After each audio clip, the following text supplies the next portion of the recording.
and welcome to the channel. Is there such a thing as a perfect movie?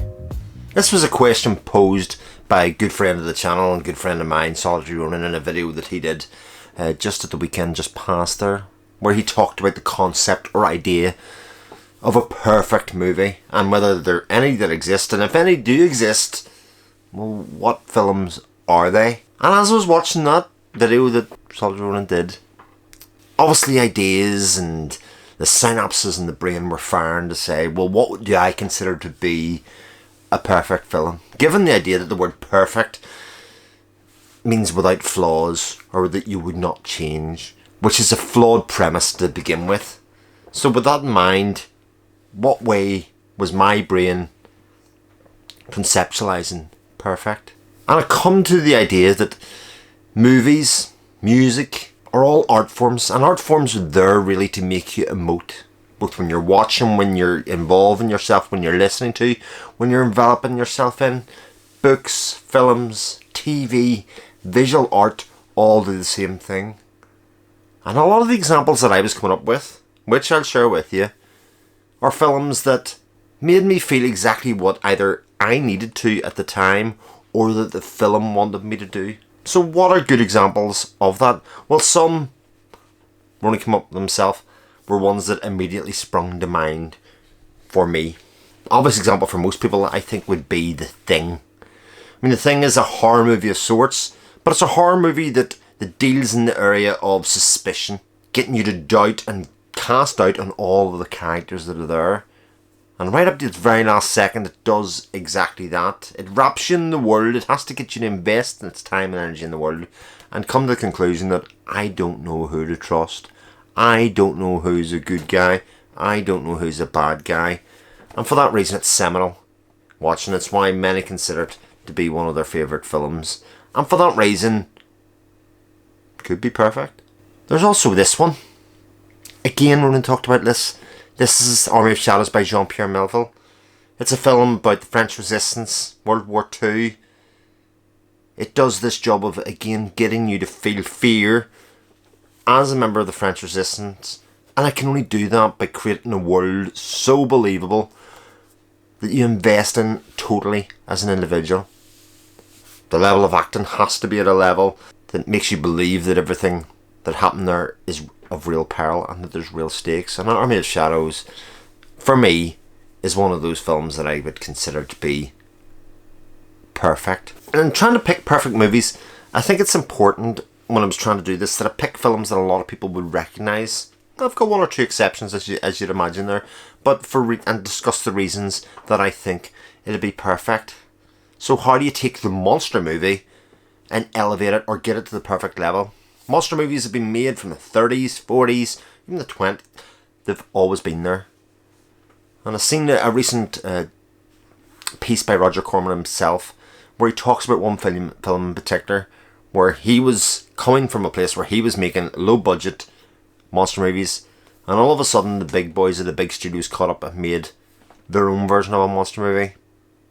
And he thought to himself, shit, what am I going to do now? Because when somebody comes and makes Jaws, as Steven Spielberg did, you take the monster movie, elevate it to a point, even with, I think by today's standards, something that is very much a piece of plastic, and yet still make it, again, believable, have peril, really take you along the ride, and actually really go into the mythology of what is a shark just attacking an area of America. Jaws, near enough perfect. It's not just action movies where this can happen. Satire, comedy. And if I think of satires and comedies, and I try and think of movies that I think hit that perfect balance of my type of humour, which is something that's reasonably intelligent, that has thought went into it, but they can still be playful and stupid with it. There's very few examples I can think that beat Life of Brian. Life of Brian takes a well-known historical context and create a world and a humour in there while still fitting into the Monty Python way of doing things that is hilarious, rewatchable, and also has characters, even though it's the same actors reused again and again, that you can invest time and energy in and you can laugh along with. Other films that use a historical context to subvert what you think's happening can be used. So, Spanish Civil War, Pan's Labyrinth, for instance, by Guillermo del Toro, I think is somewhat perfect in using a historical context and putting another layer on top of that and creating a believable world and believable characters and getting you to put your eyes and faith and beliefs in this young character and the world that they are seeing around them, and have the awe and wonder that they have around them, and therefore deal with some of the tragic things that happen in this movie along with it. I would call that kind of perfect. We can even go right the way back in time and look at, early examples of filmmaking where the intent was to create or transport people way outside of their comfort. So take them to worlds that they could never imagine that they could be in. Something like Metropolis. I mean, I can't imagine what it was like to watch this back in those days and be bowled over, because, believe you me, I can watch this today and still be blown away by the places and the look of that world and think to myself, how does this work in the context of the date and time that it was produced in? And you can even look at social commentary. So how do you promote, even at those days, something that gets you to look at a very serious issue? And again, I'm going to use a Fritz Lang film. I'm going to use M. Very serious issues of kids getting abducted off the street, and the individuals that might be doing that, and who they are, and where are they hiding in plain sight, and how society would deal with them, and talking about not just the crime, but actually how the mob would treat those individuals. Pretty powerful stuff. If I was to pick a couple of really perfect movies, well, there's a couple of obviously that emotionally hit for me. Films that really hit to the core of me changing as a person and my change of life, or they looked at facets that delved a bit deeper into my own psyche. So I can look at examples like Wim Wenders' Paris, Texas. I mean, if I was to pick one movie out of everything that I think is a perfect movie, I think Paris, Texas is. It takes characters that I sort of should not be able to identify with, but absolutely do. In settings that I shouldn't be able to identify with, but absolutely do. And film it in such a beautiful way to leave the visuals be so memorable, to be the story so memorable, and leave me awestruck at the end. It's the kind of film you get to the end of and think, what happened there? Because it's not a fantastical tale, but it is a story that's incredibly powerful, acted incredibly powerfully, and presented to us in this kind of perfect package.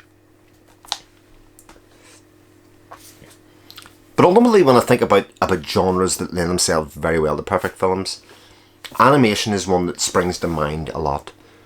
You're not restricted by performances. You're not restricted by visuals. You can create whatever you want. You can create those very rounded ideas. And I think Pixar, as a company, had a reputation for creating a lot of perfect movies. There's a Pixar movie for everybody. And for me, the Pixar movie that I deem to be most perfect is maybe one that others might not. It's Toy Story 3.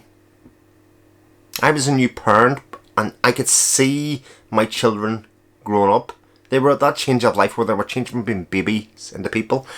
And even though Andy as a character is a bit older than them, your brain starts to go in that direction of them growing up and changing their attitudes to the things that they have around them.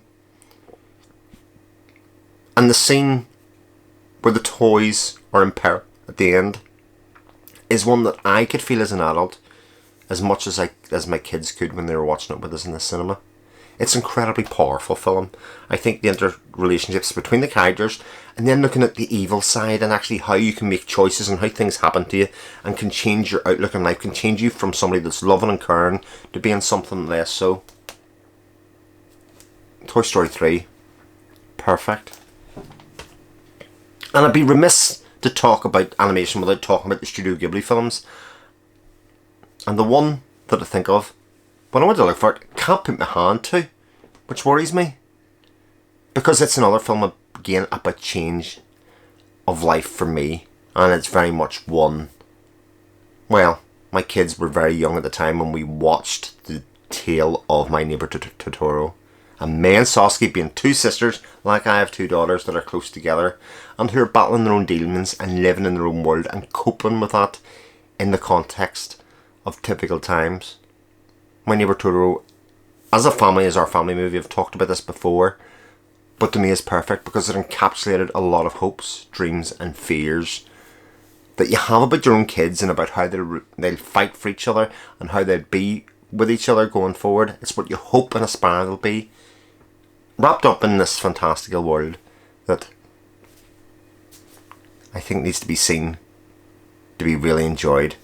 Everybody has their own favourite Ghibli movie, and I think everyone will have their own perfect Ghibli movie. In fact, I could have picked numerous ones, but for me, My Neighbor Totoro is the special one. So that's my idea of a perfect movie. You can see some of the examples here. I've tried not to go too far outside the box with them to give you an idea that for me, a perfect movie is something that grabs the emotional tie that it hangs on, whether it's fear, uncertainty, love, whatever it is, and pulls it round together. There's many other examples that I could have given. Jerry Maguire, for how it pertains to be a romance, but is actually about bromance at the end. The pivotal scene is not the "you complete me" scene for me, it's the one that appears after it, and I think Cameron Crowe thought exactly the same thing. There's a relationship about love there, but it's a love between two men and how their relationship evolves from need to chase to then respect for each other and the need that they're codependent. Lots of examples. Let me know what you think of a perfect movie, whether I'm absolutely insane with all of these or whether you've got a better example. And if you do, please leave them down in the comments. Thanks very much for watching. I'll speak to you soon. Take care.